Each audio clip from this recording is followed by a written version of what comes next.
దక్షిణాది రాష్ట్రాల తిరుగుబాటు తప్పదు. జనాభా ప్రాతిపదికన లోక్సభ సీట్లు పెంచే కుట్ర. దీంతో ఉత్తరాది రాష్ట్రాలకే భారీగా ప్రయోజనం. దక్షిణాది ఓట్లతో పని లేకుండా గెలవాలని ఎత్తుగడ.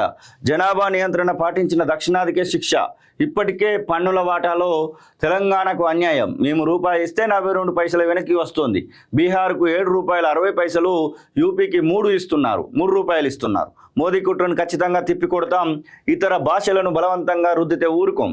విలేకరుల సమావేశంలో సీఎం రేవంత్ చేసినటువంటి వ్యాఖ్యలు ప్రధానంగా కనబడతా ఉన్నాయి. కరెక్టే, సీఎం ఆలోచన మంచిగానే ఉంది.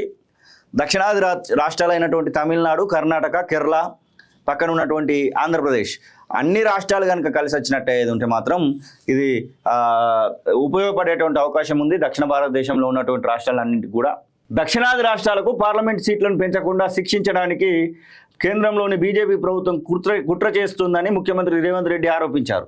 అలా జరిగితే దక్షిణాది రాష్ట్రాల తిరుగుబాటు తప్పదని హెచ్చరించారు.